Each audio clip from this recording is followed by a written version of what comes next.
कि last episode में हमने देखा था कि हानली अपने सेक्ट के बारे में गलत कमेंट सुनकर मार्केट में पहुंच गया। उसने सन हुआ को प्रोटेक्ट करने के साथ साथ उस बंदे को भी उसकी औकात याद दिलाई जो कि ड्रिफ्टिंग क्लाउड से पर कीचड़ उछाल रहा था। यहाँ पर हानली सन हुआ को एक सोड गिफ्ट करके वो सीधे मार्क्विस नानगोंग से मिलने चला गया। इस सीक्रेट मीटिंग में ढेर सारे नेसेंट सोल मौजूद थे, जिसमें हम वांग चान और उसके अंकल वांग टियांगो को भी देख पाते हैं। वांग टियांगो ने सभी कल्टीवेटर्स को ये बता दिया कि हानली इतना ज्यादा टैलेंटेड है कि आने वाले वक्त में वो इन सभी पर डोमिनेट करेगा। मगर मार्क्विस नानगोंग ने वहाँ का माहौल शांत करते हुए उनके मिशन को रिवील किया। ये लोग एक लेजेंडरी मास्टर सांगकुन की केव को ओपन करना चाहते थे, जो कि मुलान ग्रासलैंड में मौजूद है। अब आगे तो इस एपिसोड की शुरुआत नेसेंट सोल की उसी सीक्रेट मीटिंग से होती है, जहाँ पर इस दुनिया के द लेजेंडरी फिगर सांगकुन के बारे में बताया जा रहा था। मास्टर यून कहते हैं कि हमारे टियानयान के हजारों सालों के इतिहास में बस सांगकुन ही एक ऐसा बंदा था जिसे राइचस और डिमोनिक पाथ दोनों ने मिलकर मैडमैन नाम दिया था। एक ऐसा पागल शैतान जो कभी किसी को नहीं बख्शता। सांगकुन एक बहुत ही हिम्मत वाला केयर फ्री कल्टीवेटर था। उसे ना ही किसी चीज की फिक्र थी और ना ही किसी से डर, और यही वजह थी कि उसे टियानियन कॉन्टिनेंट के नंबर 1 कल्टीवेटर का टाइटल मिला। उसकी डिवाइन पावर इतनी ज्यादा भयानक थी कि ना ही राइचस पाथ या फिर डिमोनिक पाथ में इतना दम था कि उसके खिलाफ जा पाए। जो भी बंदा उसके खिलाफ गया उसे बड़ी ही भयानक मौत मिली, और देखते ही देखते वो टियानियन का एक ऐसा फिगर बन गया जिससे सबको डर लगता था। सांगकुन ने अपनी पावर्स के नशे में चूर होकर कई सारे लोगों से दुश्मनी ली, चाहे फिर राइचस पाथ हो या डिमोनिक पाथ। उनका हर एक नेसेंट सोल उस बंदे के खिलाफ हो चुका। तो इसी वजह से टियानियन के हर एक नेसेंट सोल कल्टीवेटर ने फैसला लिया कि वो सभी लोग आपस की दुश्मनी भूलकर सबसे पहला सांगकुन को एलिमिनेट करेंगे, क्योंकि हर एक के सिर पर सांगकुन एक तलवार जैसे लटक रहा था जो कभी भी उनकी गर्दन काट सकती। लेजेंड के अकॉर्डिंग उस दिन लगभग 10 से 12 नेसेंट सोल कल्टीवेटर ने मिलकर सांगकुन पर हमले किए थे। उनके दरमियान की वो बैटल इतनी ज्यादा भयानक थी कि उसने हेवन को भी शेक करके रखा। सांगकुन अकेला होकर भी वो काफी देर तक इन सभी नेसेंट सोल को तगड़ी टक्कर दे रहा था, मगर फिर धीरे धीरे करके उसकी पावर डिप्लेट होकर उसकी बॉडी वहीं पर एक्सप्लोड हो गई। एक जमाने में जिसे टियानियन का लेजेंडरी फिगर कहा गया, वो बंदा भी यहाँ की धूल बन गया। सांगकुन की इस कहानी से हमें पता चलता है कि पावर्स के नशे में अंधा होना कितना ज्यादा महंगा पड़ सकता, मगर लेजेंड तो सिर्फ लेजेंड है। हो सकता है कि एंशिएंट टाइम से ही इस कहानी को तोड़ मरोड़ कर हमारे सामने पेश किया गया, जबकि सांगकुन की असली कहानी तो कुछ और ही थी। अब ये सुनकर सभी नेसेंट सोल काफी ज्यादा क्यूरियस हो गए। वो सांगकुन की असली कहानी सुनना चाहते थे, तो उनके तजस्सुस को भांपकर मार्क्विस नानगोंग उन्हें सांगकुन की असली कहानी बताने लगे। वो कहने लगे कि हजारों सालों पहले सांगकुन ने 10 से 12 नेसेंट सोल का एक साथ ही मुकाबला किया था, मगर फिर एक ऐसा पल आया जिसमें सांगकुन पूरी तरह से एग्जॉस्ट हो गया। उसे पता था कि वो मौत के कगार पर खड़ा है, तो उन सबकी आंखों में धूल झोंकने के लिए मास्टर सांगकुन ने पपेट इनकारनेशन को सेल्फ डिस्ट्रक्ट किया, यानी कि उनके पास खुद का ही एक पपेट था जिसे ये लोग सांगकुन समझकर उस किस्से को वहीं पर भूल गए। वो नेसेंट सोल्स तो खुश होकर अपना सीना चौड़ा करने लगे, क्योंकि उन्हें ऐसा लग रहा था कि उन्होंने सांगकुन को मार दिया। मगर सांगकुन काफी ज्यादा चालाक था। वो एक डिसेप्टिव मेथड का यूज करते हुए तुरंत ही वहाँ से भाग निकला। भले ही उस बैटल में वो जिंदा बच गया, लेकिन उसके वाइटल ऑर्गन्स बुरी तरह से डैमेज हो गए थे, जिनसे वो कभी भी रिकवर नहीं हो पाया, और फिर कुछ ही सालों बाद उसकी मौत हो गई। सच बताओ तो हमें भी सांगकुन की इस कहानी का एंड पता नहीं था, लेकिन फिर एक दिन फेलो डाविस ट्यून और मुझे उसका रेस्टिंग प्लेस मिला, जहाँ पर सांगकुन को दफनाया गया था, जहाँ पर हमें सांगकुन ने लिखा हुआ एक स्क्रॉल मिला, जो कि सांगकुन ने खुद अपने हाथों से लिखा। दरअसल उस पागल शैतान को पहले ही पता था कि वो कुछ ही दिनों में मारा जाएगा, तो उसने सोचा कि क्यों ना इस बची हुई जिंदगी का थोड़ा सा इस्तेमाल किया जाए। और फिर उस बंदे ने कदम रखा फॉलन डेविल वैली में, जहाँ पर गया हुआ कोई भी नेसेंट सोल कल्टीवेटर आज तक भी जिंदा वापस नहीं आ पाया। वेल, उस वैली में जाना एक सुसाइड मिशन था, जिसके लिए सांगकुन तैयार हो गया। उसने अपनी जिंदगी पर दाव खेला और पता है क्या हुआ? वो इसमें जीत गया। वो टियानियन के इतिहास का एक पहला ऐसा शख्स बना जो कि फॉलन डेविल वैली से जिंदा वापस आया हो। अब ये सुनकर हानली भी इस मास्टर सांगकुन से काफी ज्यादा इम्प्रेस हो गया। वो सोचता है कि फॉलन डेविल वैली से वापस आने वाला बंदा एक जीनियस ही हो सकता है। जिसके बाद हानली उन सभी लोगों से कहने लगा कि सांगकुन हमारे टियानियन कॉन्टिनेंट के एक लेजेंडरी फिगर थे, और इसी वजह से वो फॉलन डेविल वैली से जिंदा वापस आ पाए। हो सकता है कि वो अपने साथ उस डेविल वैली से ढेर सारे रेयर ट्रेजर ट्रेजर लेके आए होंगे। और अब अगर हम सभी नेसेंट सोल की बात की जाए तो ये हमारे पास एक सुनहरा मौका है। हम भले ही फॉलन डेविल वैली में कदम नहीं रख सकते, लेकिन मास्टर सांकुन की मेहरबानी की वजह से वो ट्रेजर हमें मिल सकते हैं। बस मुझे एक ही बात समझ नहीं आ रही कि इतनी प्रेशियस इन्फॉर्मेशन को मार्क्विस नानगोंग और मास्टर युन ने अपने तक ही सीमित क्यों नहीं रखा। आप दोनों ने मिलकर ही मास्टर सांकुन के रेस्टिंग प्लेस को ढूंढा, साथ ही इन्फॉर्मेशन भी कलेक्ट की कि वो बंदा फॉलन डेविल वैली से जिंदा वापस आया था। अगर आप दोनों चाहते तो उस खजाने को आधा आधा बांट सकते थे, लेकिन फिर भी आपने ये मीटिंग बुलाई। इस मीटिंग में आपने कुछ ऐसे लोगों को शामिल किया जिनका स्पिरिचुअल सेंस काफी ज्यादा स्ट्रांग है। इससे तो बस एक ही बात साबित हो रही कि आप दोनों मिलकर उस केव को ओपन नहीं कर पाए। जिस पर मास्टर युन कहने लगे कि मेरे दोस्त तुम काफी ज्यादा होशियार हो। देखो जहाँ तक मैं जानता हूँ इस दुनिया में नेसेंट सोल कल्टीवेटर्स जितना लालची और कोई हो ही नहीं सकता। अगर हम दोनों मिलकर उस रुइन को ओपन कर पाते तो शायद हम वो ट्रेजर कभी तुम लोगों के साथ शेयर भी नहीं करते। लेकिन फिर हमने देखा कि उस रुइन पर तो एक बहुत ही भयानक एंशिएंट रेस्ट्रिक्शन है। अगर हम अपनी ब्रूट फोर्स का यूज करके उस रेस्ट्रिक्शन को हटाने की भी कोशिश करते तो भी इसमें कई सालों का वक्त लग जाता और इसी कोशिश में मूलान रेस का ध्यान हम पर आ जाता।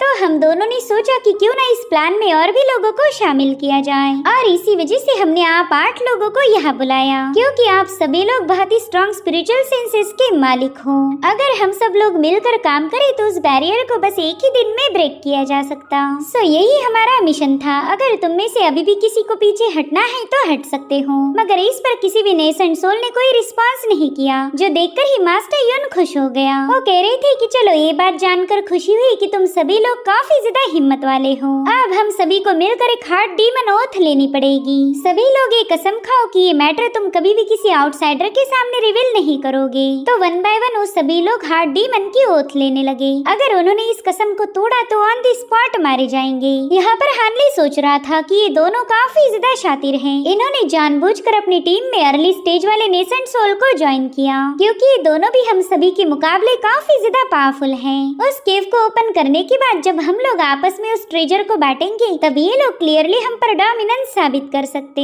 और यही वजह है कि इन्होंने अपनी टीम में पावरफुल नेसेंट सोल्स को शामिल नहीं किया, क्योंकि उन्हें डर था कि कहीं वो लोग ट्रेजर पर कब्जा न कर ले। इन दोनों ने ढेर सारे एफर्ट्स लगाकर इस टीम को जोड़ा है, क्योंकि नेसेंट सोल बनने के बाद कल्टीवेशन से ज्यादा इम्प्रूवमेंट नहीं हो सकती। अगर तुम इम्प्रूवमेंट कर सकते हो तो वो बस पावरफुल ट्रेजर के दम पर। तो सबसे आखिर में हानले ने भी इस हार्ड डीमन ओथ को एक्सेप्ट कर लिया। अब वो चाहकर भी ये राज किसी और के सामने खोल नहीं सकता।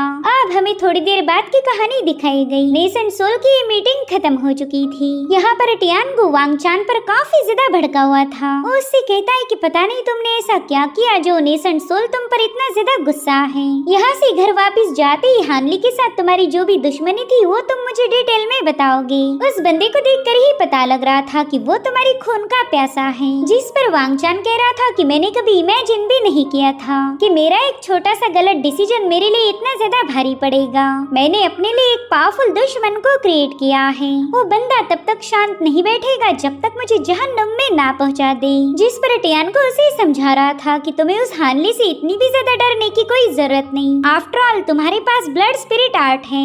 जब तुम्हारी वाइफ और तुम्हारी पावर एक साथ मर्ज होगी तब तुम हानली का आसानी के साथ मुकाबला कर सकते। मैं चाहता हूँ कि तुम दोनों जल्द से जल्द ब्लड स्पिरिट आर्ट की नेक्स्ट लेवल पर ब्रेक थ्रू करो। इस तरह से तुम दोनों मिलकर नेसेंट सोल फॉर्मेशन को सेटअप कर सकते हो।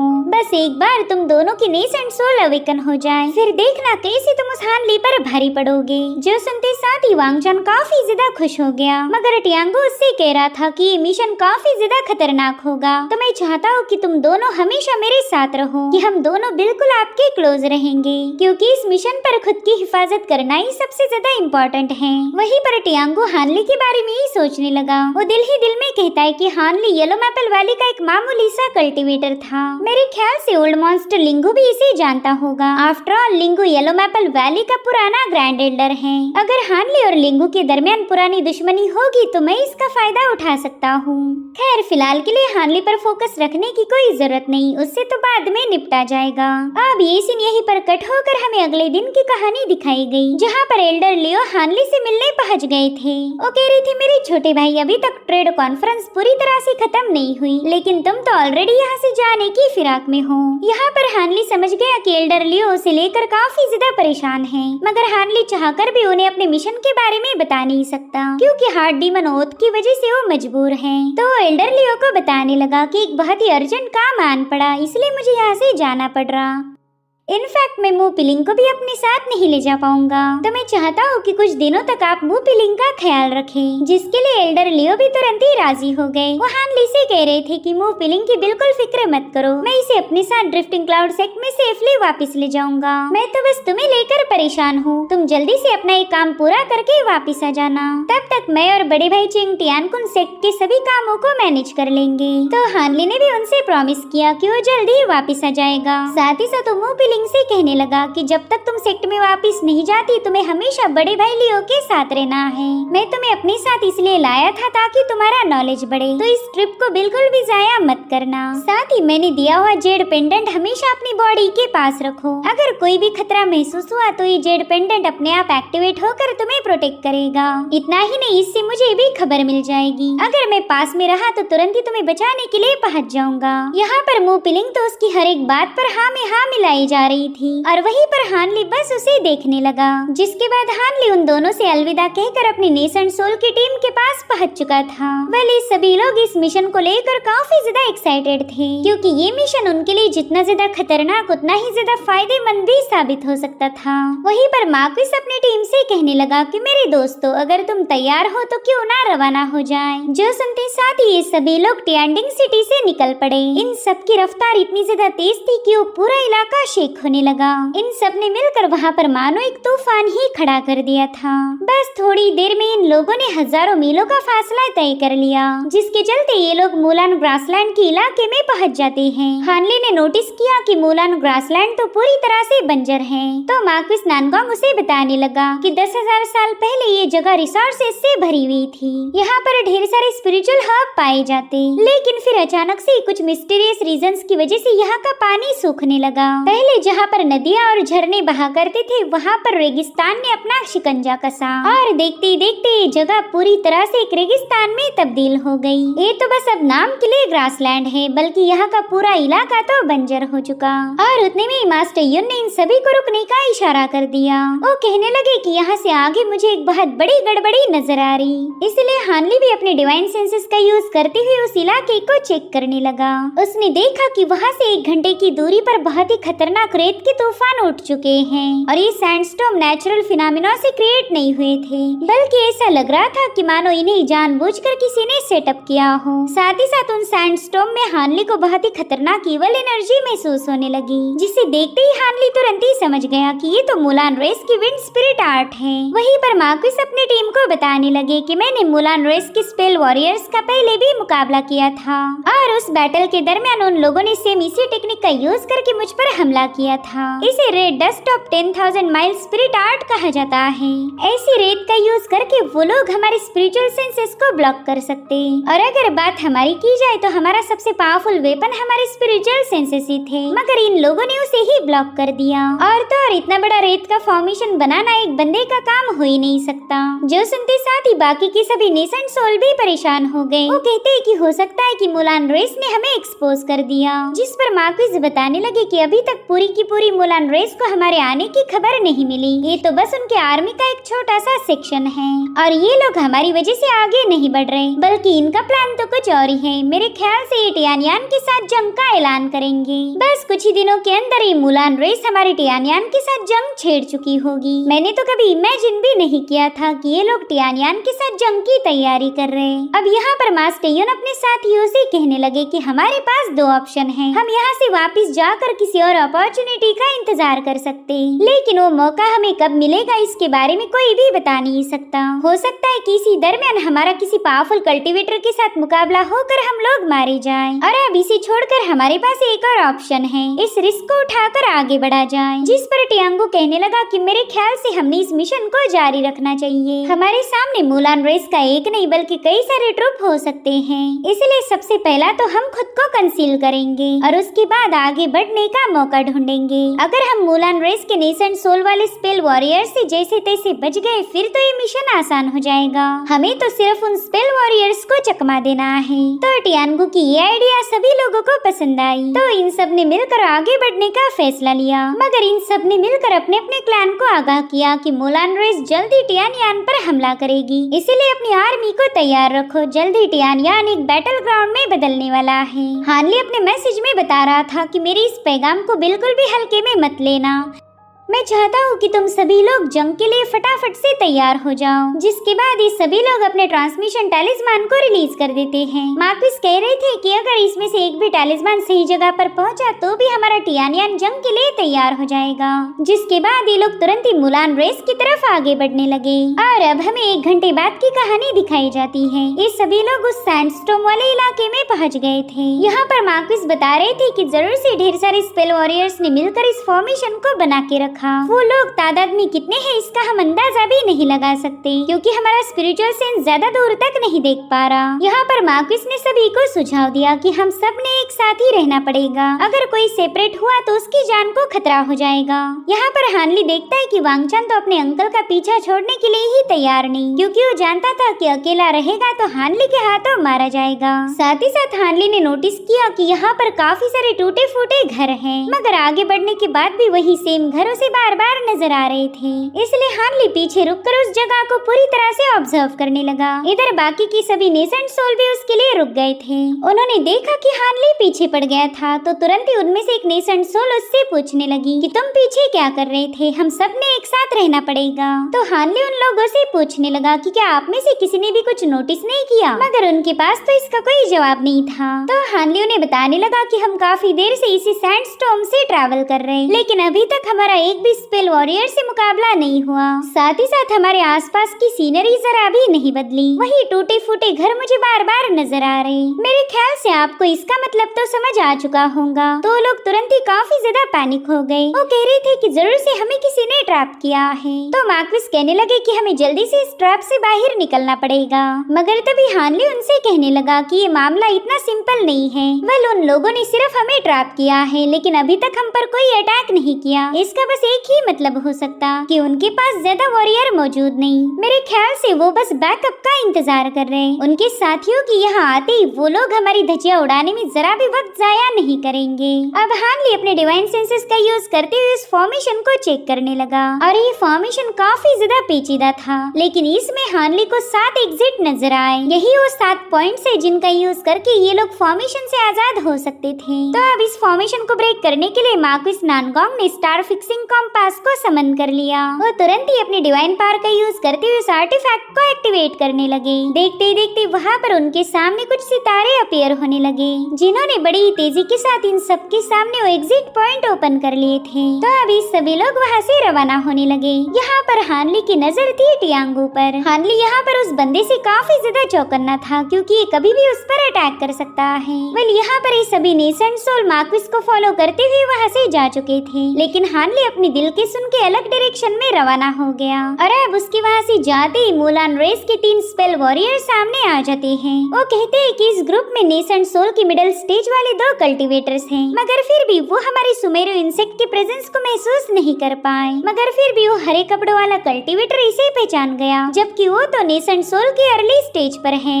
जिस पर उसका एक साथी कहता है कि अब ये सारी बातें करके कोई फायदा नहीं, हमने उन्हें फॉर्मेशन में ट्रैप करते साथ ही उन पर अटैक करना चाहिए था। वैसे भी हम सिर्फ 3 लोग हैं जो इतने सारे नेसेंट सोल को हरा नहीं सकते। अगर हमें उन्हें वाकई खत्म करना है तो हमें डीमन गॉड बैनर को एक्टिवेट करना होगा। अरे वो बंदा बैनर को ओपन करने वाला था कि तभी उसके साथी ने उसे रोक लिया। वो कहने लगा कि स्काईविंड ट्राइब और येलो सैंड ट्राइब में बिल्कुल भी नहीं जमती। अगर हम बैनर रेज भी करें तो भी दूसरी ट्राइब हमारी हेल्प नहीं करने वाली। इनफैक्ट इससे हमारा ही उल्टा नुकसान हो सकता। वो सभी नेसेंट सोल मिलकर हमें खत्म कर देंगे। सो अब इन सब ने मिलकर एक फैसला लिया कि ये लोग हाल हानली और उसकी टीम का पीछा नहीं करेंगे, बल्कि इन्होंने स्काईविंड ट्राइब को इनके आने का पैगाम भेजा ताकि वो ट्राइब हानली और उसकी टीम से निपट सके। इधर ये सभी नेसेंट सोल फाइनली उस रेड सैंड के फॉर्मेशन से आजाद हो गए। यहाँ पर मार्क्विस कहते हैं कि चलो हानली की वजह से हमें इतना तो पता चला कि हम एक डेडली फॉर्मेशन में ट्रैप हो गए थे, अब उसमें से हम बाहर आ चुके हैं। अब अगर मुलान रेस की आर्मी हमारा पीछा भी करेगी तो भी वो आसानी से हमें कैप्चर नहीं कर सकते,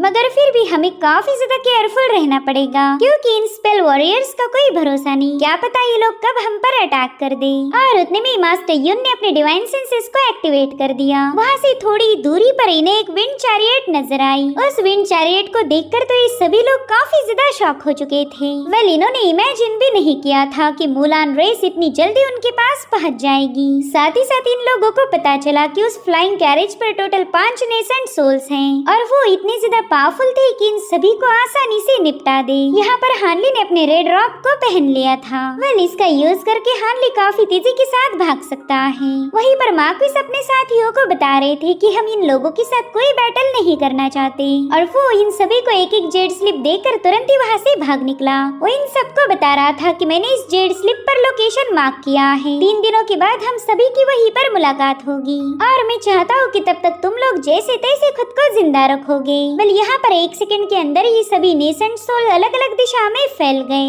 अगर बात इनकी स्पीड की जाए तो इसकी कोई लिमिट नहीं। कोई आसमान को चीर रहा था तो कोई जमीन के अंदर धस रहा था, कोई अपने परिंदे पर सवार हुआ तो किसी ने खुद को ड्रैगन में ही तब्दील कर दिया। वेल, ये लोग किसी भी कीमत पर मुलान रेस के हाथ नहीं लगना चाहते। यहाँ पर हानली भी काफी तेजी के साथ आगे बढ़ रहा था, मगर उसने देखा कि मुलान रेस की कैरेज आसमान को फाड़ते हुए सीधे उसके पीछे आ गई। उनमें से 5 नेसेंट सोल बाहर आकर वो भी अलग अलग दिशा में रवाना हो गए। यहाँ पर हानली ने ब्लड क्लॉक पहना हुआ था जो कि अपनी तेज रफ्तार के लिए मशहूर है और तो और हानली ने इस क्लॉक के एब्सोल्यूट लिमिट को भी पुश कर दिया, मगर फिर भी वो मुलान रेस के नेसेंट सोल से अपना पीछा छुड़वा नहीं पा रहा था। हानली कह रहा था कि इससे तो बस एक ही बात साबित होती, मुलान रेस की विंड चैरियट एक टॉप लेवल का फ्लाइंग ट्रेजर है। जिस पर सिल्वर मून कह रही थी कि मास्टर आपके पास तो थंडर एस्केप टेक्निक भी मौजूद है, तो फिर आप उसका इस्तेमाल क्यों नहीं कर रहे? इनफैक्ट आप तो ब्लड इविजन शैडो का भी यूज कर सकते हो। अगर आपने इन दोनों टेक्निक में से किसी का भी यूज किया तो भी ये बंदा आपको कैच नहीं कर पाएगा। जिस पर हानली जवाब देते हुए कहने लगा कि हमें इस बंदे की स्ट्रेंथ का बिल्कुल भी अंदाजा नहीं और जब तक हमें अपने दुश्मन की ताकत का अंदाजा ना हो जाए तब तक हम उसके सामने अपने सारे पत्ते नहीं खोल सकते। हमें धीरे धीरे करते हुए इस बंदे के सामने अपनी पावर को रिवील करना होगा। वेल, मेरे पास कुछ ऐसे प्लान है जिनका यूज करके मैं इस बंदे को हरा सकता हूँ। और इतना कहते साथ ही हानली ने अपनी बैम्बू लाइटनिंग सोर्ड्स को बाहर निकालना शुरू कर दिया। वो सारी तलवारें बड़ी तेजी के साथ आपस में जुड़ते हुए वहाँ पर एक सोर्ड सिजिल को फॉर्म कर लेती है और अब हानली उस सिजिल के सामने जाकर खड़ा हो गया। यहाँ पर वो अपने दुश्मन को फेस करने के लिए पूरी तरह से तैयार है। साथ ही यहाँ पर उसने अपने गोल्डन डिवावरिंग बग का इस्तेमाल करते हुए अपनी बॉडी पर एक आर्मर भी फॉर्म कर लिया। वो बंदा हानली पर चाहे कितने ही पावरफुल अटैक क्यों न कर पाए, ये आर्मर हानली को प्रोटेक्ट करेगा क्योंकि इस आर्मर पर लगे हुए बग्स पावरफुल से पावरफुल एनर्जी को भी आसानी के साथ एब्जॉर्ब कर सकते हैं। और अब हानली ने अपनी तलवार से बहुत ही भयानक ऑरा को रिलीज करते हुए जंग का आगाज कर दिया। वहीं दूसरी तरफ विंड चैरियट में मौजूद नेसेंट सोल भी हानली पर हमला करने के लिए पूरी तरह से तैयार था। यहाँ पर हानली ने अपनी स्टोरेज बैग में से एक आर्टिफैक्ट को बाहर निकाल लिया जो कि हानली की पुरानी ओपोनेंट वेन टियानरेन से बिलोंग करती थी। वेल, 6 पाथ का सक्सेसर वेन टियानरेन इस आर्टिफैक्ट को काफी ज्यादा पसंद करता था और फिर उसे खत्म करने के बाद ये आर्टिफैक्ट हानली के कब्जे में आ गया। तो उसी दिन से हानली को कभी भी इस आर्टिफैक्ट का इस्तेमाल करने का मौका ही नहीं मिला था, मगर आज फाइनली वो इस आर्टिफैक्ट की पावर को विटनेस करेगा। वेल, इस आर्टिफैक्ट को सिल्वर मैजिक बेल कहा जाता था। यहाँ पर हानली ने बड़ी तेजी के साथ इस मुकाबले की शुरुआत कर दी। उसने सबसे पहला तो अपनी सिल्वर मैजिक बेल को उस बंदे की तरफ थ्रो कर दिया तो उस बेल ने तुरंत ही एक्टिवेट होते हुए अपना हेवनली प्रेशर उस विंड चैरियट पर रिलीज करना शुरू कर दिया। उस सिल्वर बेल से तो बहुत ही भयानक एनर्जी के फ्लक्चुएशंस रिलीज हो रहे थे जो कि अपनी खतरनाक साउंड वेव का इस्तेमाल करते हुए उस विंड चैरियट को सप्रेस करने लगी। वेल, उस नेसेंट सोल के भी इस आर्टिफैक्ट को देखकर 1 सेकंड के लिए होश उड़ गए। उसे तो लगा ही नहीं था कि 1 सेकंड पहले भागा हुआ कल्टीवेटर उसका मुकाबला करने के लिए इतनी जोरों शोरों की तैयारी करेगा। तो अब उस बंदे ने भी तुरंत ही अपनी पावर्स को एक्टिवेट करते हुए इस बेल पर हमला कर दिया। तो हानली भी फटाफट से अपनी लाइटनिंग सोर्स को उस बंदे की तरफ रिलीज कर देता है। यहाँ पर उस सोर्स सिजिल से हजारों लाखों लाइटनिंग सोर्स रिलीज हो रही थी, जो देखते साथ ही उस बंदे ने हानली के अटैक से खुद को बचाने के लिए अपने आसपास एक पावरफुल शील्ड फॉर्म कर ली। तो हानली की सभी लाइटनिंग स्वॉर्ड बड़ी तेजी के साथ उस शील्ड पर हिट होना शुरू हो जाती है। वहाँ पर तो मानो तलवारों का एक बहुत बड़ा तूफान आया था। साथ ही उन तलवारों से रिलीज होने वाली प्योर थंडर पावर ने अपना डोमिनेंस उस बंदे पर साबित कर दिया। तो इस नजारे को देखकर वो बंदा ना चाहते हुए भी हानली की तारीफें करने लगा। वो कह रहा था, मेरे दोस्त तुम तो एक बहुत ही गुस्से वाले फाइटर निकले। सच बताओ तो हम दोनों में कोई भी दुश्मनी नहीं, तो क्यों ना फिलहाल के लिए हम इस मुकाबले को यहीं पर रोक दे। वेल, इस बंदे को एल्डर मू के नाम से जाना जाता था और ये मोलान रेस की एक आर्मी ट्रूप का लीडर है। वो बंदा हानली से कह रहा था कि अपने अटैक को यहीं पर रोक कर इस बुड्ढे की बात सुन लो। हो सकता है कि मेरी बात सुनने के बाद हमें दोबारा से फाइट करने की जरूरत ही ना पड़े। यहाँ पर हानली ने अपने डिवाइन सेंसेस का यूज करते हुए इस बंदे की कल्टीवेशन लेवल को पता कर लिया था। ये बंदा नेसेंट सोल की मिडिल स्टेज पर बस कुछ ही दिनों में पहुंच जाएगा और हानली तो नेसेंट सोल की अर्ली स्टेज का कल्टीवेटर था, यानी कि ये बंदा उससे कई गुना ज्यादा पावरफुल है। यहाँ पर हानली दिल ही दिल में सोचने लगा कि भले ये बंदा स्ट्रेंथ के मामले में मुझसे आगे है, लेकिन ये यहाँ पर अकेला आया और ये अकेला तो मेरा कुछ भी उखाड़ नहीं सकता। साथ ही इसकी बातों से भी पता लग रहा कि ये अपनी जान को जोखिम में नहीं डालना चाहता। तो क्यों ना इसी मौके का फायदा उठाकर इस बंदे के साथ बात की जाए। इस तरह से मैं मूलान रेस के लोगों का नेचर समझ सकता हूँ, मगर इस बंदे की कोई गारंटी नहीं कि कभी मुझे धोखा देकर खत्म कर दे। तो हानले उसे बताने लगा कि हेवनली साउथ और मूलान रेस में कभी कोई बातचीत नहीं हो सकती। तुम्हारी मूलान रेस ने हमेशा मेरे कॉन्टिनेंट पर अटैक किए, तो मुझे नहीं लगता कि हम लोगों में भी कोई समझौता होगा। जिस पर एल्डर मू कह रहा था, हाँ हमारे दोनों कॉन्टिनेंट्स में काफी पुरानी दुश्मनी है, मगर कुछ देर के लिए कॉन्टिनेंट्स को साइड में हटा दो। फिलहाल तो यहाँ पर मैं हम दोनों की बात कर रहा हूँ। हमने एक नेसेंट सोल बनने के लिए काफी सारी मुश्किलों का सामना किया और ये प्रोसेस बिल्कुल भी इजी नहीं थी, तो हमें एक लाइफ एंड डेथ बैटल करने की भी कोई जरूरत नहीं। अगर हम ऐसा करेंगे तो हमारी सालों की मेहनत जाया हो जाएगी। खैर, मैं तो तुमसे बस कुछ सवाल पूछना चाहता हूँ। अगर तुम्हारे जवाबों से मैं सेटिस्फाइड हुआ तो इस बैटल को हम यहीं पर रोक देंगे। इनफैक्ट तुम यहाँ से बड़ी आराम से अपने सफर पर रवाना हो सकते। मैं एल्डर मू बिल्कुल भी तुम्हारा रास्ता नहीं रोकूंगा। और उसके बाद वो बंदा जोर जोर से हंसने लगा। हानली को तो उसकी हरकतें देखकर ही पता चल गया कि ये बंदा अपना काम निकलते ही मुझ पर अटैक करेगा, जिसके चलते हानली उस बंदे से कहने लगा कि शायद मेरी बात तेरे पल्ले नहीं पड़ रही। चल क्यों ना एक डील करे, तू अपनी विंड चैरियट मेरे हवाले कर और मैं तुझे जिंदा छोड़ दूंगा। तो चल बता, क्या तुझे ये सौदा मंजूर है? जो सुनते साथ ही वो बंदा काफी ज्यादा भड़क गया। वो अपने माइंड स्पेस से एक स्पिरिचुअल बर्ड को बाहर निकालते हुए कहने लगा कि तू एक नंबर का जिद्दी है, इसलिए आज मैं तुझे एज अ सैक्रिफाइस यूज करूंगा ताकि मेरा ये भूखा स्पिरिचुअल बीस्ट तुझे खाकर अपनी भूख मिटा पाए। वेल, यहाँ पर उस बंदे का आइस से बना हुआ स्पिरिचुअल बीस्ट बाहर आ चुका था, जो कि काफी ज्यादा पावरफुल है। और अब उस स्पिरिचुअल बीस्ट ने हानली की तलवारों पर हमले करना शुरू कर दिए। साथ ही साथ वो हानली की सिल्वर मैजिक बेल पर भी अपनी आइस फ्रॉस्टिंग से अटैक करने लगा, जिसके चलते सिल्वर बेल की पावर ट्रैप होकर वो बेल सीधा नीचे पटक गई। हानली समझ चुका था कि इस बंदे ने स्पिरिचुअल पावर मैनिफेस्टेशन टेक्निक का यूज किया है, इसलिए हानली भी अपने सोर्ड सिजिल को डीएक्टिवेट करते हुए वहाँ पर अपने गोल्डन ड्रैगन को समन कर लेता है। वेल, हानली का ये golden dragon pure lightning power से बना हुआ था, जो कि किसी भी ईवल को मिटाने की ताकत रखता है। और अब यहाँ पर हानली अपने ड्रैगन का इस्तेमाल करते हुए इस बंदे की स्पिरिचुअल बैट पर अटैक कर देता है। यहाँ पर इन दोनों स्पिरिचुअल बीस्ट में हमें एक जबरदस्त मुकाबला देखने को मिला। हानली का गोल्डन ड्रैगन उस बैट को डिस्ट्रॉय करने की पूरी कोशिश कर रहा था, मगर वो बैट तो यहाँ से वहाँ मूव होते हुए उस ड्रैगन को चकमा देने लगी। इधर एल्डर मू भी अपनी पावर्स का यूज करते हुए उस स्पिरिचुअल बैट को और भी ज्यादा स्ट्रॉन्ग बनाने लगा, जिसके चलते वो बैट अपनी बहुत ही भयानक आइस पावर को रिलीज कर रही थी। यहाँ पर हानली के ड्रैगन ने जैसे तैसे उस बैट को दबोच लिया। वहीं पर हानली भी उस स्पिरिचुअल बीस्ट को डिस्ट्रॉय करने के लिए अपने ड्रैगन्स में और पावर ऐड करने लगा, मगर हानली के ड्रैगन के लिए उस बैट को डिस्ट्रॉय करना लगभग इम्पॉसिबल था। इधर एल्डर मू हानली से कह रहा था कि तू एक नंबर का बेवकूफ है जो तूने मेरे साथ पंगे लिए। और उतने में वहाँ पर आइस पावर का एक जोरदार एक्सप्लोजन होते हुए उस बैट ने हानली के ड्रैगन को डिस्ट्रॉय कर दिया।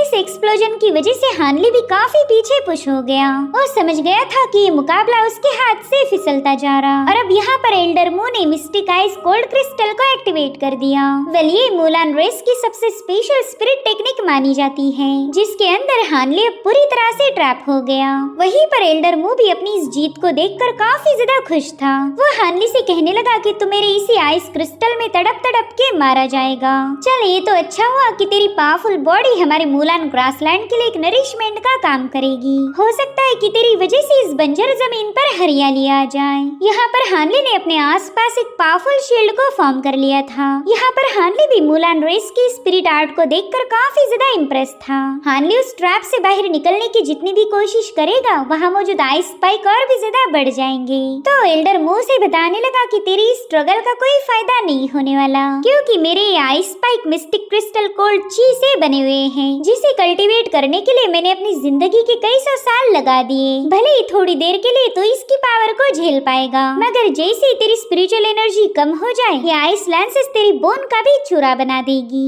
हानली ने भी नोटिस किया कि यहाँ की ठंड पल दो पल बढ़ती जा रही। एल्डर मू से कह रहा था कि अभी एफर्ट्स लगाना बंद करके अपनी किस्मत को एक्सेप्ट कर, तो मेरे ही हाथों मारा जाएगा। मगर उतने में ही हानली अपनी सिल्वर मैजिक बेल को समन करते हुए सीधे उस बंदे के सामने पुश कर देता है। वेल यहाँ पर एल्डर मू तो इस बेल को देखकर ही काफी ज्यादा पैनिक हो गया। उसने इमेजिन नहीं किया था कि हानली ट्रैप होने के बावजूद भी अपने वेपन्स को कंट्रोल कर पाएगा। साथ ही उस बेल की तेज आवाजों के चलते उस बंदे को काफी ज्यादा तकलीफ होने लगी, इसलिए वो अपनी विंड चैरियट को लेकर जल्दी से वहाँ से दूर हट गया। यहाँ पर हम उस बंदे के चेहरे पर मौत का खौफ साफ साफ देख पाते हैं। और उतने में उसे हानली की आवाज आई। वो कह रहा था, वाह तू तो मूलान रेस के हाई लेवल का मास्टर बनने के बिल्कुल लायक है। और अब धीरे धीरे करते हुए एल्डर मू के आइस क्रिस्टल अचानक से ही पियर्स होने लगे। हानली उससे कह रहा था कि मुझे पूरा यकीन है कि तूने हजारों लाखों लाइफ एंड डेथ सिचुएशन में फाइट की होगी, तभी जाकर तो तू इतनी शार्प टेक्निक को मास्टर कर पाया। यहाँ पर उसके आइस लैंसेस धीरे धीरे गोल्डन कलर में बदलने लगे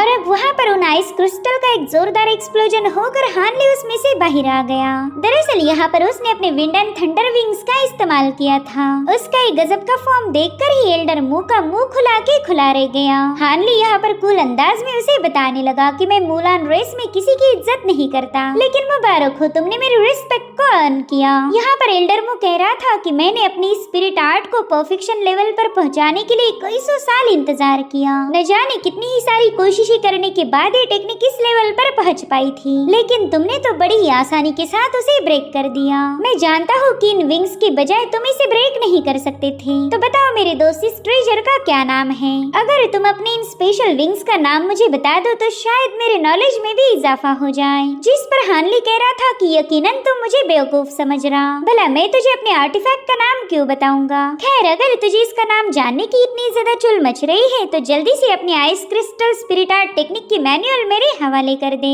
अगर ये सौदा तुझे मंजूर है तो मैं जरूर से अपने ट्रेजर का नाम बता दूंगा। जो सुनकर एल्डर मू गुस्से में कहने लगा कि तेरी बातों से ही पता चल रहा तो एक नंबर का घमंडी और बदतमीज इंसान है। तूने अभी तक न जाने कितने ही सारे लोगों से ट्रेजर्स और उनकी टेक्निक को छीन लिया होगा। अगर मेरा अंदाजा गलत नहीं है तो तू टियानियान की किसी पावरफुल सेक्ट का मास्टर होगा। ऐसी अकड़ बस एक हायर लेवल का मास्टर ही दिखा सकता है। चल मुझे तेरे ट्रेजर का नाम नहीं जानना, बस अब तो मुझे अपना ही नाम बता दे। इस तरह से मुझे भी पता चलेगा कि मैं टियानियान के कौन से फेमस बंदे का मुकाबला कर रहा हूँ। जिस पर हानली कह रहा था कि तू बारबेरियन नेशन का एक जंगली कल्टीवेटर है, तो तेरी इतनी औकात नहीं कि तू मेरा नाम जान सके। जो सुनकर एल्डर मू कह रहा था कि मैं न जाने कब से ही तेरे साथ समझौता करने की कोशिश कर रहा हूँ, लेकिन तूने हर बार मुझे बदतमीजी से जवाब दिया। और ये बात बिल्कुल सच थी, क्योंकि हानली इस बंदे की हर एक सवाल का उल्टा जवाब दे रहा था, क्योंकि वो इसके साथ बिल्कुल भी पीस करना नहीं चाहता। एल्डर मू कह रहा था कि इतने सालों में आज तक मुझे किसी ने इतना जलील नहीं किया था जितना कि तूने किया। बस तू थोड़ी देर रुक जा और तुझे इन बातों पर पछतावा होगा। जिस पर हानली कह रहा था कि मेरी बदतमीजी के पीछे भी एक वजह है, मैं तेरी मूलान रेस का घमंड अपनी जूते के नीचे क्रश करना चाहता हूँ। यहाँ पर हानली ने इस बंदे को जानबूझकर प्रोवोक किया था ताकि ये अपनी असली पावर हानली के सामने रिवील कर पाए, और होता भी बिल्कुल वैसे ही। एल्डर मू कह रहा था कि अब तुझे काफी ज्यादा रिग्रेट होने वाला है, और इतना कहते साथ ही उसने अपने एक एंशिएंट ट्रेजर को बाहर निकाल लिया, जिसे 1000 पिक्स के नाम से जाना जाता था।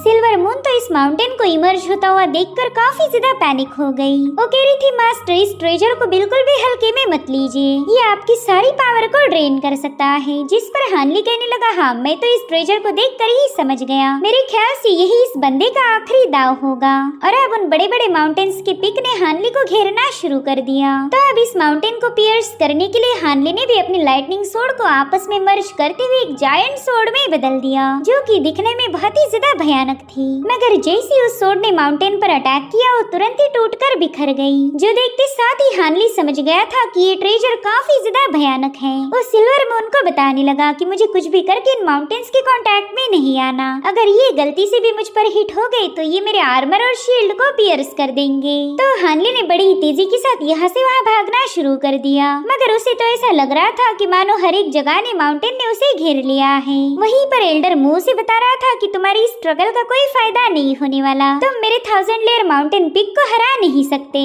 वेल यहाँ पर वो बंदा अपनी पावर्स का यूज करते हुए और भी ज्यादा माउंटेन्स को क्रिएट करने लगा, और वहीं पर हानली भी न जाने कितने सारे पोर्टल्स ओपन करके यहाँ से वहाँ टेलीपोर्ट होने लगा। मगर फिर भी उसका माउंटेन से पीछा नहीं छूट रहा था। वो कह रहा था कि इन माउंटेन की एक खास बात है, ये काफी तेजी के साथ क्रिएट हो सकते हैं और ये तब तक रुकेंगे नहीं जब तक ये अपने दुश्मन को क्रश न कर दे। यहाँ पर हानली न जाने कितने ही सारे डायरेक्शंस को चेक कर रहा था, मगर उसके सामने आने वाला हर एक रास्ता एक माउंटेन से कवर हो गया। वो कह रहा था कि मैं चाहे कहीं भी क्यों न जाऊँ, ये माउंटेन्स मुझे काफी आसानी से ट्रेस कर पा रहे, और उसे पता था कि एल्डर मुंह ही इन माउंटेन्स को मूव कर रहा है, इसलिए वो तुरंत ही अपनी सोर्ड का इस्तेमाल करते हुए ट्रैप होने के बावजूद भी एल्डर मुंह पर अटैक करने लगा। जो देख एल्डर मुंह हंसते हुए कहने लगा कि मैं काफी ज्यादा इम्प्रेस हूँ कि तुम अभी तक मुझे रेजिस्ट कर पा रहे हैं। जिसके बाद वो अपनी एनर्जी का यूज करते हुए हानली के अटैक को डिस्ट्रॉय कर देता है। यहाँ पर हानली बस उस बंदे को डिस्ट्रैक्ट करना चाहता था ताकि वो जैसे तैसे इस माउंटेन पिक ट्रेजर से बाहर निकल जाए, मगर उसका ये अटेम्प्ट फेल हो गया। यहाँ पर हानली के पास बस एक ही ऑप्शन था, जो कि इस आर्टिफैक्ट की पावर को समझना। वो कह रहा था कि ये ट्रेजर मुझे बस यहाँ से वहाँ भगाते जा रहा, लेकिन बाहर निकलने का रास्ता ब्लॉक कर देता है, और ये तब तक मेरा रास्ता ब्लॉक करेगा जब तक मेरी स्पिरिचुअल पावर पूरी तरह से ड्रेन आउट ना हो जाए। तो क्यों ना मैं अपनी रफ्तार इतनी ज्यादा तेज करूँ कि ये बंदा मेरा रास्ता ब्लॉक ही ना कर सके। यानी कि मुकाबला अब ताकत का नहीं बल्कि रफ्तार का था, जो ज्यादा तेज वही विनर। सब यहाँ पर हानली ने अपने विंड एंड थंडर विंग्स को उनकी लिमिट तक पुश कर दिया, जिससे तो उसकी स्पीड हद से ज्यादा बढ़ चुकी थी।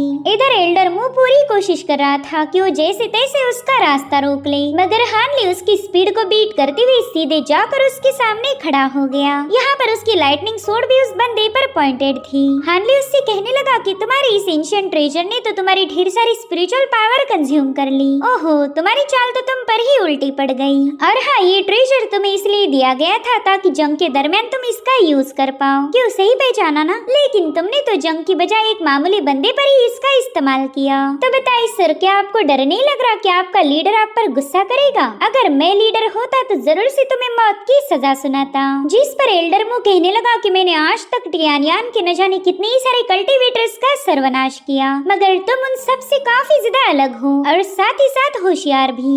यहाँ पर वो आइस की एक शील्ड फॉर्म करते हुए कह रहा था कि होशियार लोगों की बस एक ही दिक्कत रहती, वो लोग इस दुनिया में ज्यादा दिनों तक सरवाइव नहीं कर पाते। वेल यहाँ पर एल्डर मुंह ने मुलान रेस की secret spirit technique blood chain water prison को एक्टिवेट कर दिया था, ताकि हानली उस पर बिल्कुल भी अटैक न कर पाए। साथ ही हानली को बताने लगा कि बस थोड़ी देर में मेरे साथी यहाँ पर पहुँच जाएंगे, बस एक इंसेंस स्टिक बर्न आउट होने तक हमारी मुलान रेस के स्पेल वॉरियर्स इस पूरी जगह को घेर लेंगे, तो अब तू भी मरने के लिए प्रिपेयर्ड हो जा। जिस पर हानली कह रहा था कि एक इंसेंस स्टिक जलने तक का टाइम तो मेरे लिए काफी हो जाएगा, उतने टाइम में तो मैं तेरा काम तमाम करके यहाँ से भाग भी जाऊंगा। जिसके बाद हानली ने अपने एक टालिस्मान का इस्तेमाल करते हुए लाइटनिंग ब्लेड में उसकी पावर्स ऐड करना शुरू कर दी, और अब एल्डर मुंह पर अटैक होना शुरू हो चुके, जिससे तो वहाँ पर फुल टू दिवाली वाला माहौल बन चुका था। बस लगातार आतिशबाजी होने लगी, और अब हानली अपना जबरदस्त लाइटनिंग स्लैश रिलीज करते हुए ब्लड चेन वाटर प्रिजन को पियर्स करने लगा, जिससे तो एल्डर मुंह और भी ज्यादा भड़क गया था। यहाँ पर हानली ने देखा कि उसका स्लैश भी इस प्रिजन को ब्रेक नहीं कर पाया, तो हानली अपनी सोर्ड को एक साथ मर्ज करते हुए उनकी एक भयानक सोर्ड फॉर्म कर लेता है, जो कि किसी टोर्नेडो जैसी नजर आ रही थी। और अब देखते ही देखते हानली की इस तलवारों की तूफान ने उस बंदे के प्रिजन को निस्तनाबूद कर दिया। यहाँ पर हानली एल्डर मुंह पर अपनी फुल स्ट्रेंथ का यूज कर रहा था, और वो बंदा भी अपने बचे हुए ट्रू एसेंस का इस्तेमाल करके उसके अटैक को काउंटर करने की कोशिश करने लगा। इन दोनों की क्लैश में वहाँ पर बहुत ही भयानक स्पिरिचुअल एनर्जी रिलीज हो रही थी, और यहाँ पर एल्डर मुंह ने हानली को जैसे तैसे से पीछे की तरफ पुश कर दिया, मगर हानली तो इससे भी दुगनी रफ्तार के साथ उसकी तरफ वापिस आ रहा था, जो देखते साथ ही एल्डर मू ने अपने आसपास एक और शील्ड फॉर्म कर ली। तो हानली ने भी अपनी लाइटनिंग सोर्ड का यूज करते हुए चारों तरफ से उस शील्ड पर अटैक करना शुरू कर दिए। एल्डर मू को तो ऐसा लग रहा था कि उसने इस बंदे का रास्ता रोककर अपनी जिंदगी की सबसे बड़ी गलती कर दी। और वहीं पर हानली भी इस बंदे की दिल ही दिल में तारीफें करने लगा, क्योंकि एल्डर मू ने उसे तगड़ी टक्कर देते हुए अभी तक रोक के रखा था। अगर उसकी जगह कोई और होता तो कब का ही मारा जाता। यहाँ पर हानली ने अपने ब्लू आइस फ्लेम का इस्तेमाल करते हुए शील्ड पर हमला कर दिया, क्योंकि शील्ड को ब्रेक करने का अब उसके पास बस एक यही तरीका बाकी था। दरअसल ये blue ice flames void heaven hall से बिलोंग करती थी और ये इतनी ज्यादा भयानक थी कि अपने सामने आने वाली हर एक चीज का सर्वनाश कर दे। तो इन ब्लू आइस फ्लेम्स ने बड़ी आसानी के साथ एल्डर मू की शील्ड को ब्रेक करते हुए सीधे उस पर अटैक कर दिया और फिर मौका मिलते ही हानली ने अपनी फ्लेम्स के जरिए उस शील्ड को पूरी तरह से ब्रेक कर दिया। यहाँ पर मू को पता चल गया कि थोड़ी देर में वो हानली के हाथों मारा जाएगा, तो वो अपनी नेसेंट सोल को बाहर निकालते हुए हानली से कहने लगा कि इस जलीलियत को एल्डर मू कभी भी नहीं भूलेगा। हानली ने देखा कि इस बंदे की नेसेंट सोल उसके सारे ट्रेजर्स लेकर यहाँ से भाग चुकी, मगर हानली उस सोल के पीछे जाकर अपना वक्त जाया करना नहीं चाहता था। और अब थोड़ी देर में सिल्वर मून ने बड़ी खुशी के साथ एल्डर मू की बॉडी को आग लगा दी। यहाँ पर हानली को एल्डर मू के पास एक और स्टोरेज बैग मिल चुकी थी, लेकिन उसमें कुछ ज्यादा रिसोर्सेस उसे नहीं मिले। वो सिल्वर मून को बता रहा था कि मुलान रेस तो एक नंबर की भिखारी निकली। इस बंदे के पास तो ना ही ज्यादा स्पिरिचुअल स्टोन है और ना ही मटेरियल्स। मगर सिल्वर मून तो हानली को बधाई देती हुए एंशिएंट ट्रेजर माउंटेन पिक को उठा लेती है। वो कह रही थी मास्टर ये प्रेशियस ट्रेजर और ये विंड चैरियट आपके हाथ लग गई, ये भी किसी खजाने से कम नहीं होगी। तो हानली तुरंत ही उस विंड चैरियट को अपने स्टोरेज बैग में रख देता है। वो सिल्वर मून को बता रहा था कि आगे चलकर हम सांकुन की केव को एक्सप्लोर करेंगे। अगर मुझे वहाँ से भी खाली हाथ लौटना पड़ा तो भी गम नहीं होगा, क्योंकि हमें तो ऑलरेडी 2 पावरफुल ट्रेजर्स हासिल हो चुके। खैर अब मुझे जल्दी से अपनी टीम के पास वापस जाना होगा, वरना मुलान रेस के स्पेल वॉरियर्स यहाँ पर पहुँच जाएंगे। जिसके बाद हानली और सिल्वर मून तुरंत ही अपने लोकेशन की तरफ रवाना हो गए और अब हमें सीधे 3 दिनों बाद की कहानी दिखाई गई। हानली अपनी टीम के पास वापिस आ चुका था, मगर इनके टीम के कुछ लोग अभी भी आना बाकी है, तो ये सभी लोग मिलकर उनका इंतजार कर रहे थे। और उतने में टियानगु वांगचान और उसकी बीवी को लेकर वहाँ पर पहुँच गया। इस बंदे ने तो यहाँ आते ही हानली को ताने मारना शुरू कर दिए। वो कह रहा था कि मुझे तो बिल्कुल भी उम्मीद नहीं थी कि मेरा दोस्त हानली मुझसे पहले यहाँ पर पहुँच पाएगा। इसने तो मुलान रेस की विंड चैरियट वाले बंदे को भी हरा दिया। वाकई ये काफी ज्यादा खतरनाक है। ऐसे यंग टैलेंटेड लोग हमारे कॉन्टिनेंट को प्रोटेक्ट कर सकते। हानली को पता था कि ये बंदा दोबारा से अपने साथियों को उसके खिलाफ भड़का रहा है, इसलिए हानली कहता है तारीफ के लिए शुक्रिया, मैं बस किस्मत वाला था जो यहाँ तक पहुँच पाया, मगर असली तारीफ के लायक तो आप हो। इन 2 बर्डन्स को उठाकर भी आप एक पीस में यहाँ तक पहुँच पाए। मुझे तो लगा था कि आप इन 2 लूजर्स की वजह से मारे जाओगे, मगर आपके पास भी बहुत ही भयानक पावर्स हैं। यहाँ पर वांगचान को हानली की बातें सुनकर काफी ज्यादा गुस्सा आ रहा था, मगर वो चाहकर भी हानली पर अटैक नहीं कर सकता। उसके पास तो बस दांत पीसने के अलावा और कोई ऑप्शन नहीं। अब इन दोनों के झगड़े छुड़ाने के लिए मार्क्विस तुरंत ही बीच में आ जाते हैं। वो कह रहे थे कि मुझे खुशी हुई कि हमारी टीम अभी तक जिंदा है, आगे चल के पता नहीं हमारे साथ क्या होगा। जल्दी मुलान रेस हमारी टियानियान कॉन्टिनेंट पर अटैक करेगी, पता नहीं उसमें कितने सारे नेसेंट सोल मारे जाएंगे। जिस पर लेडी जाओ कहने लगी कि हमारे नेसेंट सोल्स को मारना इतना भी आसान नहीं, इस बार तो मुलान रेस को बिल्कुल भी एडवांटेज नहीं मिलेगा। और उतने में मार्क्विस कहने लगे कि देखो हमारा आखिरी साथी भी यहाँ पर पहुँच चुका है। मुझे तो डर था कि मेरा दोस्त यू उन लोगों का शिकार न बन गया, लेकिन अब मुझे तसल्ली हो गई कि मेरी इस टीम में एकदम सही लोगों को पिक किया गया। और उतने में मास्टर यूनो ने बताने लगे कि यू के पीछे तो लोग पड़े हैं। जो सुनते साथ ही सभी लोग अपने ओपोनेंट्स का मुकाबला करने के लिए तैयार हो गए। मार्क्विस कहते हैं कि 2 स्पेल वॉरियर्स यू के पीछे पड़े हैं, बस उम्मीद करो कि ये लोग अपने साथ अपनी टीम को ना लाए हों। और तभी यू उन्हें बताने लगा कि मैं लगभग 2 दिनों से इन लोगों को मेरे पीछे घुमा रहा था, लेकिन इन्होंने तो बिल्कुल भी मेरा पीछा नहीं छोड़ा, तो मेरे पास और कोई ऑप्शन नहीं बचा, इसलिए मैं उन्हें यहाँ लेके आया। यहाँ पर हानली दिल ही दिल में कहने लगा कि इन स्पेल वॉरियर्स की तो दाद देनी चाहिए। ये अच्छे से जानते थे कि यहाँ पर नेसेंट सोल की पूरी एक टीम खड़ी है, लेकिन फिर भी यहाँ तक उसके पीछे आ गए। तब तक वो दो स्पेल वॉरियर्स उनके सामने अपीयर हो गए। मार्क्विस कह रहे थे कि तुम अभी तक भी यहाँ से पीछे नहीं हटे। शायद तुम लोग चाहते हो कि हम सब मिलकर तुम्हारी लाशों को यहीं पर दफना दे। जिस पर वो वॉरियर कहने लगा, सर प्लीज मजाक करना बंद कर दीजिए। आपको भी पता है कि आप हमारे ग्रासलैंड में घुस चुके हो। अगर हमारे साथी यहाँ पर आ गए तो मुझे डर है कि आप सबके सब यहीं पर दफन हो जाओगे। उनकी ऐसी बातें सुनकर एल्डर यून कहने लगे कि मैं अभी तक अपनी पावर्स को बचा रहा था ताकि हमारे मेन बिजनेस को पूरा करने के लिए उसका इस्तेमाल कर पाऊँ, लेकिन मेरे ख्याल से मुझे अपनी थोड़ी बहुत एनर्जी जाया करनी पड़ेगी। इतना कहते साथ ही उन्होंने तुरंत ही अपने आर्टिफैक्ट को समन कर लिया। वहीं पर मार्क्विस नानगोंग भी अपने गोल्डन सोर्ड्स को समन करते हुए मुकाबले के लिए तैयार हो गए। इधर ये दोनों स्पेल वॉरियर्स अपने लीडर से कांटेक्ट कर रहे थे, मगर तभी उन्हें खबर मिली कि एल्डर मू की बॉडी तो पूरी तरह से डिस्ट्रॉय हो गई। एक ब्लू और ग्रीन कपड़े वाले नेसेंट सोल ने उसे मार दिया, ऐसा उन्हें पैगाम मिला था। तो दोनों भी डर के मारे हानली को घूरने लगे और फिर उनके पास यहाँ से वापस जाने के अलावा और कोई ऑप्शन नहीं था। वेल यहाँ पर टियानगो ने इस बात को नोटिस किया। वो हानली से कहता है कि वो दो बंदे तुम में कुछ ज्यादा ही दिलचस्प थे। कहीं तुम इन दो बंदों को जानते तो नहीं हो? यहाँ पर हानली तुरंत ही समझ गया कि टियानियो दोबारा से दूसरे लोगों को मेरे खिलाफ भड़काना चाह रहा। तो हानली उसे जवाब देते हुए बताने लगा कि ये शायद मेरे अपीयरेंस का कमाल होगा। मैं खुद मुलान ग्रासलैंड में पहली बार आया हूँ, तो भला मेरी इन स्पेल वॉरियर्स के साथ जान पहचान कैसे हो सकती? उतने में ही मार्क्विस कहने लगे कि चलो ये तो अच्छा हुआ कि वो लोग यहाँ से चले गए। अब इसके पीछे का रीजन चाहे कुछ भी क्यों ना हो, हमें उससे कोई लेना देना नहीं। हमने तो बस फिलहाल अपने मिशन पर ध्यान देना चाहिए। बस थोड़ी देर में स्पेल वॉरियर्स अपनी टीम को लेकर यहाँ पर पहुँच जाएंगे, तो हम अपना कीमती वक्त यहाँ पर बिल्कुल भी जाया नहीं कर सकते। मास्टर सांकुन की केव को ढूंढना ही हमारा मकसद है। जिसके बाद ये सभी लोग अपनी डेस्टिनेशन की तरफ रवाना हो गए और इसी के साथ एपिसोड यहीं पर एंड हो जाता है।